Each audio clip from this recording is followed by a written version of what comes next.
Shafiyah binti Huyay ibn Akhtab was the most beautiful woman among the Jewish of Khaybar. When she was a little girl, she accidentally heard her father, Huyay ibn Akhtab, and two of her uncles talked about something. Shafiyah was her father's sweetheart.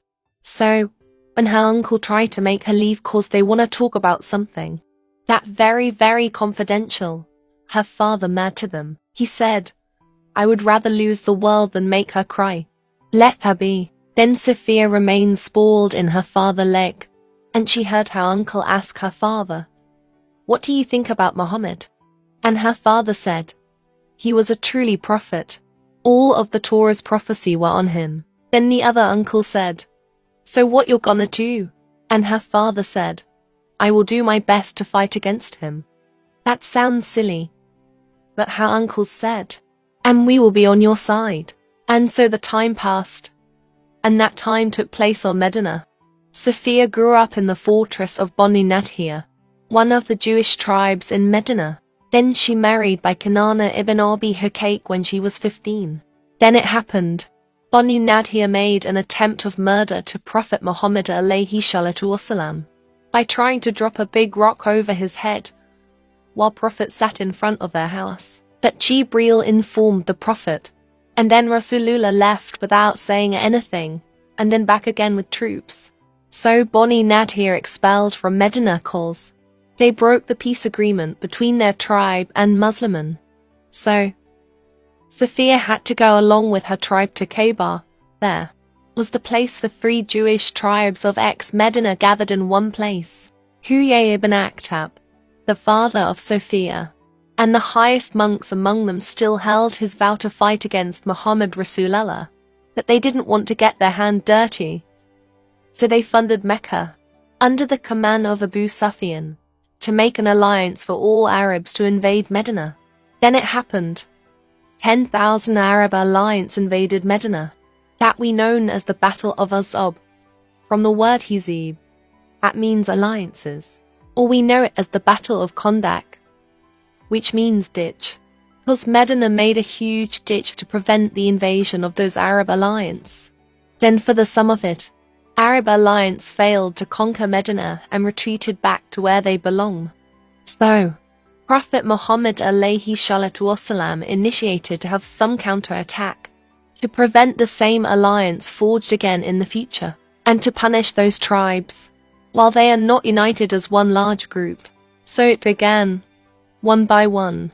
Muslimin conquered those tribes that were participating on the Azab, until it remained only Mecca alone, because they were under the peace agreement, Hudaybiyah, 10 years without war. And then the last one, the main funding tribe, the Jewish of Khaybar. So it happened. Meanwhile, in the middle of the war, Shafiyah was in the last fortress of Khaybar. She was dreaming that night. A full moon over the Medina moved toward on top of Khaybar, and then dropped down on her lap. She woke up and told her dreaming to her husband, Kinana. But surprisingly, Kinana slapped her so hard till she got a blue eyes, and he said, "And now you'll be taken by that king of Medina too." And then Kinana ran away from that fortress, leaving Shafiyah alone. He did that because he knew exactly those prophecies on their book of Tanakh. Khaybar would be conquered, and the princess of Moses would be taken by the last prophet, signed by truly dream, Ruqya ash-Shodika. The full moon dropped on her lap, and Kinana knew exactly that Shafiyah was a straight descendant of Moses alayhi salam. So there was nothing he could do anymore, except run for his own safety. So, poor Shafiyah was left alone, 17 years old girl, abandoned by her husband, who should have protected her. But he left only blue bruises on her cheek. Then 3 days later, the fortress was conquered. All Khaybar was conquered. Then Shafiyah kept as a prisoner, property to Dohaya ibn Khalifa al-Kalabi. But then Ali ibn Abi Talib knew Shafiyah, that she was a daughter of Huyay ibn Akhtab, the chief and the highest monk of Banu Nadir. So Ali, as a chief commander, had the right of all the prisoners. So he took Sophia and handed to Prophet Muhammad alayhi salatu wasalam. Then Prophet asked Sophia whether she preferred to embrace Islam and then she would be free, or she would rather not to, and she would remain as a prisoner. Most of the Jewish, they were so difficult embracing Islam because of their pride. But Sophia immediately said, "Yes, I believe Allah is the only God, and you are the Prophet and his messenger."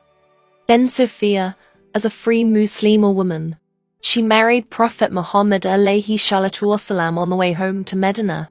After that, Prophet asked about why she was so easily embracing Islam. Then Sophia told her story.